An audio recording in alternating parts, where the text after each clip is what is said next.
All right, here we are. Let's go. Growing up, we had the luxury of hunting private land. And since hunting in Montana, my dad and I have been getting a crash course on public land access and where we can and cannot hunt. It's a complicated system, but a system that offers so much land access for outdoor activities like hunting, fishing, camping, you name it. Now, conservation is not just a buzzword out here in Montana. And as we all know from the Yellowstone movie, Montana's a pretty badass place. What you probably didn't know is that over 30 million acres of land, approximately 1/3 of Montana, is public state and federal land. Now, to be fair, a lot of that land is surrounded by private land. It has no public access.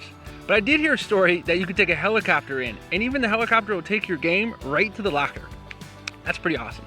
Here's an article on it. Now, all this public land doesn't just happen. And for the sake of this video, I'm going to try and break down just how those lands are made available to us, the public, and how the outdoors people like us can support and enjoy these public lands. I'm definitely not a biologist. I'm just a simple man consolidating the information from the internet, mentors, and the grassroots community organizations. For in-depth articles and sources, check the link in the description. Now, let's get back to hunting.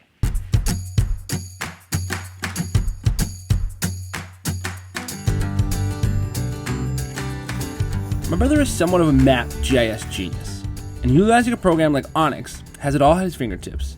Now yes, it takes some getting used to, but it can provide you with the information like who owns the land, what types it's classified as, and other types of specific information on the area. Hunting licenses play a crucial role in supporting our public lands. A double-edged sword of such, as it applies pressure on the license of sales while incentivizing the maintenance of a diverse ecosystem. In my experience, there are 6 main public areas to access hunting spots. In all 6, it's pretty standard to see all the animals just across the fence, as they quickly know what side of the fence has less pressure. This is another touchy area while managing wildlife populations, since they tend to pool up in certain areas, off limits to the public. All right, there we go. Put it for the calendar. Okay, now your best TikTok dance.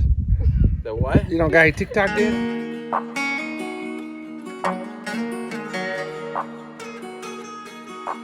After a slow start, Mike took us on a tour of the CMR, past the prairie dog towns that in months could be covered with its very own bison herd.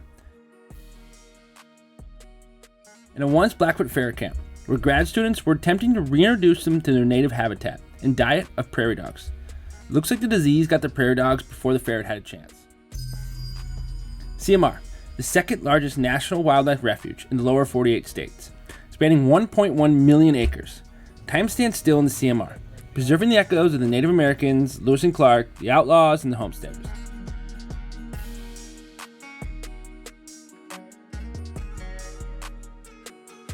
Fishing, camping, elk viewing, and a myriad of hunting opportunities beckon at public access points. The Missouri was the main route of travel into Montana, and small settlements, trading posts, and military forts were established along the river. Along with the settlement came notorious gangs of outlaws, including the infamous Kid Curry, who used the rough country of the Missouri Breaks as hideouts. By the 1880s, the Union Pacific Railroad was completed, which made travel and settlement into the country easier. Homesteaders were lured by the offers of free land and reports to lush grasslands ready to be farmed.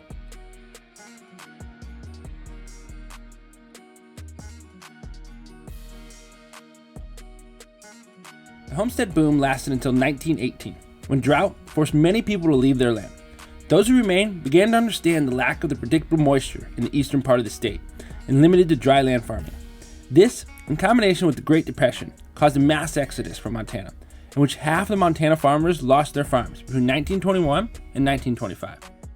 In 1936, President Franklin D. Roosevelt established the Fort Peck Game Range, with the primary purpose to maintain a balanced wildlife population.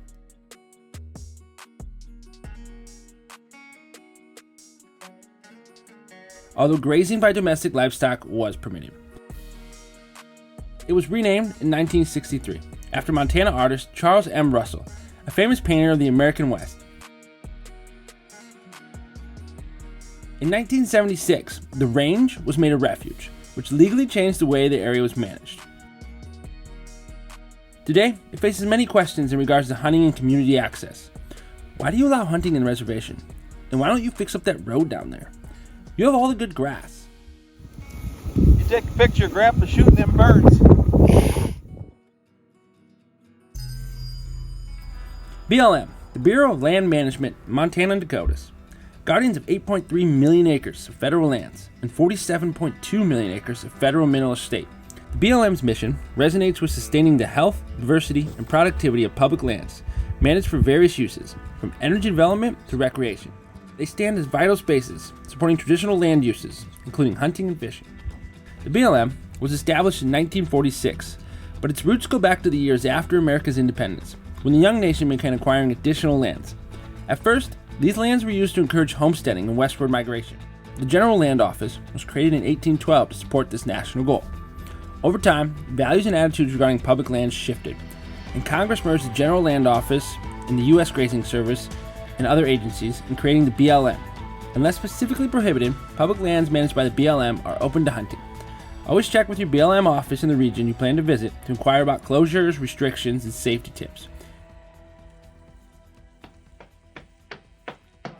In Montana, almost 3 million acres of public land remains elusive, surrounded by private parcels. Unlike other states where private outfitters outbid hunting rights, Montana's community and grassroots efforts strive to incentivize private landowners to keep their lands within the BLM program. Started in the mid-1980s, Black Management is a collaborative venture between landowners and the FWP, enhancing hunter and wildlife management. Private lands open their arms to the public, offering nature and recreation, with property rules set in collaboration with Montana Fish, Wildlife, and Parks. Every year, a portion of proceeds from license sales are devoted to funding the BMA program. Landowners are also paid by the program based on the size and quantity of the land. There's Type 1 and Type 2 BMA. Go Hunt provides a great example of how you can utilize these public lands while scouting for your next trip. Just remember to thank your farmers, because there will come a day when somebody will offer them a whole lot more money to use their land. You buck down, you hit him. Okay, give me another one. That one's standing there, the right of the bale again at you. We got one. We got two! Hell yeah, man. The other one. Oh, man. Oh, we're eating good elk season. Man, what are we going to hunt now? Oh, look at that, man. We should have got that one out. Good one. Wow, there's 3 big ones in there, ain't there? Oh, man.